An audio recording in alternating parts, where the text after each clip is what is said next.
مقام في الذرى صعب المنال، بلوغ رقيه شبه المحال، رافع دون رفعته الثريا، ودون بهائه بدر الكمال. مقام في الذرى صعب المنال، بلوغ رقيه شبه المحال. السلام عليكم ورحمة الله وبركاته. اليوم أود أن نتكلم في موضوع مهم، وهو موضوع اللحية. وللأسف الشديد موضوع اللحية أصبح موضوع عادي عند المجتمعات والمسلمين بشكل عام، وللأسف الشديد يعني البعض أصبح يراه شيء عادي وتلف عليه، وتآلف الناس على هذا حلق اللحية وكأنه شيء يعني طبيعي، ظاهرة طبيعية، ويعني حتى أصبح بعضهم يجادل عنه، وأيضا يأمر الآخرين ممن يتبعون المسلك الصحيح بأن يتبعوا مسلكه ويتبعوا عقيدته التي يعتقدها أو ما يظنه بخصوص هذا الموضوع. يقول الإمام السالمي: وطهر الموضع تكريما لهم، وخالف الأعجام في أفعالهم، هم للحى منهم يحلقون، وشعر الشارب يتركون، وأنت خالف فجز الشارب، ووفر اللحية حكما واجبا. أتى عن المختار هذا الحال، صح بذاك الفعل والمقال، وقيل أن قصها كبيرة، فالمنع سنة بها شهيرة، وقول من قال بأخذ الفاضل من قبضة الإنسان شبه الباطل، وما رووه عن فتى الخطاب غير صحيح عنه في الخطاب. وهذا دليل على أن حلق اللحية أو إعفائها هو ناتج عن اتباع أو مخالفة، اتباع طاعة أو عصيان لما أمر الرسول صلى الله عليه وسلم وما أمر الله سبحانه وتعالى. وسأذكر الأحاديث بالترتيب، وكذلك قول العلماء، وأيضا بعض أقوال السلف. وأما الروايات التي جاءت في السنة وهي على هذا المنوال: الرواية الأولى عن ابن عمر رضي الله عنهما عن النبي صلى الله عليه وسلم أنه قال: أحفوا الشوارب وأعفوا اللحى. وأما الرواية الثانية عن النبي صلى الله عليه وسلم أنه قال: خالفوا المشركين وفروا اللحى وأحفوا الشوارب. وعنه صلى الله عليه وسلم قال: أنهكوا الشوارب وأعفوا اللحى. والرواية الرابعة عنه صلى الله عليه وسلم عندما قال: أحفوا الشوارب وأوفوا اللحى. وأما الرواية الخامسة عنه صلى الله عليه وسلم وهي عن طريق أبي هريرة رضي الله عنه قال الرسول صلى الله عليه وسلم: جزوا الشوارب وأرخوا اللحى خالفوا المجوس.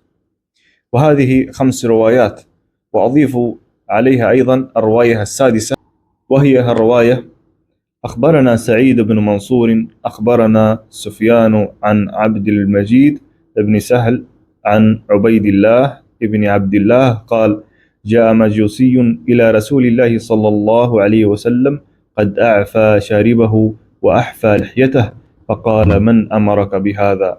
أي الرسول صلى الله عليه وسلم يقول: فقال: من أمرك بهذا؟ قال هذا المجوسي: قال ربي، أي يقصد الملك. قال الرسول صلى الله عليه وسلم: لكن ربي، يقصد الله سبحانه وتعالى، لكن ربي أمرني أن أحفي شاربي وأعفي لحيتي. وهذه الرواية السادسة، وطبعا جاءت على عدة روايات. وأما ما جاء من قول السلف فهو قول السيدة عائشة: 10 من الفطرة، وذكرت إعفاء اللحية وجز الشارب. وكذلك قول السيدة عائشة رضي الله عنها: سبحان الذي زين الرجال باللحى والنساء بالذوائب. وأيضا ما جاء عن قيس بن سعد، وهو أمير من أمراء الخزرج الأنصار، عندما قال له الأنصار قومه، كان طبعا لم تكن له لحية، فقال له قومه: والله لو كانت اللحى تشترى بالدراهم لاشترينا له لحية.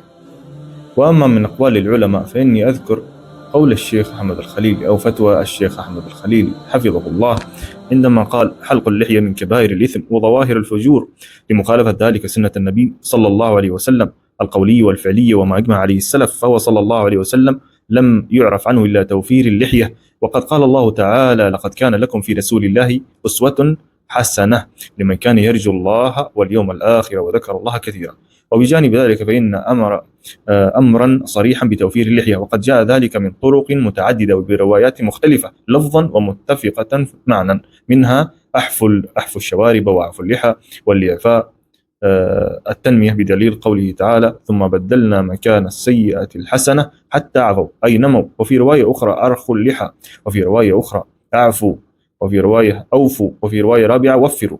وأمره صلى الله عليه وسلم محمول على الوجوب إلا إذا قامت قرينة على خلافه، والأصل في ذلك قوله تعالى: فليحذر الذين يخالفون عن أمره أن تصيبهم فتنة أو يصيبهم عذاب أليم. والمسلمون أجمعوا قولا وعملا على توفير اللحية، ولم يخالف في ذلك أحد، حتى استحوذ على أفكارهم الاستعمار الغربي ففتنوا بسفاسفه ونذالاته، والله المستعان. أخي العزيز، إن من واجبات المسلم أن يتميز وأن يتفضل عن غيره من خلق الله. فلو رأيت إلى الدوائر الحكومية أو الشركات الخاصة، لا وجدت أن كل شركة أو كل دائرة حكومية تلزم أصحابها وموظفيها بلبس علامات خاصة ولباس خاص يميز هذه الشركة أو يميز هذه الدائرة الحكومية عن غيرها من الدوائر أو الشركات، وهذا للتمييز. وكذلك عدم التشبه، لأن حلق اللحية فيه تشبه بالنصارى وفيه تشبه باليهود والمشركين والمجوس، ويقول الرسول صلى الله عليه وسلم: من تشبه بقوم فهو منهم. والعياذ بالله أن نكون نحن من المشركين والمجوس، لأن صراحة وحقيقة الموضوع المسلم لا يكون فقط في الإيمان في قلبه، بل يجب أن يظهر الإيمان من قلبه، يجب أن يتدفق، وأن ثمرة الإيمان هي العمل والمظهر والقول كذلك. وأيضا الإسلام يريدك أن تتميز بمظهرك الخاص عن غيرك من الديانات. فكيف يمكن لك أنت أيها المسلم أن تكون يعني تصلي وتصوم وتقول أنا مسلم، ولكن مظهرك هو مظهر يهودي أو مظهر نصراني أو مجوسي أو مشرك؟ وكذلك فيه من التشبه بالنساء وتغيير لخلق الله سبحانه وتعالى. الرسول صلى الله عليه وسلم يقول: لعن الله المتشبهين بالنساء من الرجال. وحلق اللحية أيضا تغيير لخلق الله سبحانه وتعالى.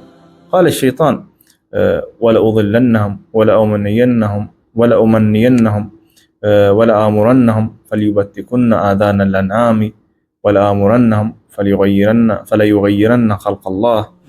هذه أيضا خطط من خطط الشيطان، فيجب علينا أن ننتبه ولا نتبع الأكثرية. نعم، لقد غلب على الأكثر أنهم اتبعوا هذا المسلك وللأسف الشديد، وينبغي علينا نحن أن نخالف ونتبع المسلك الصحيح.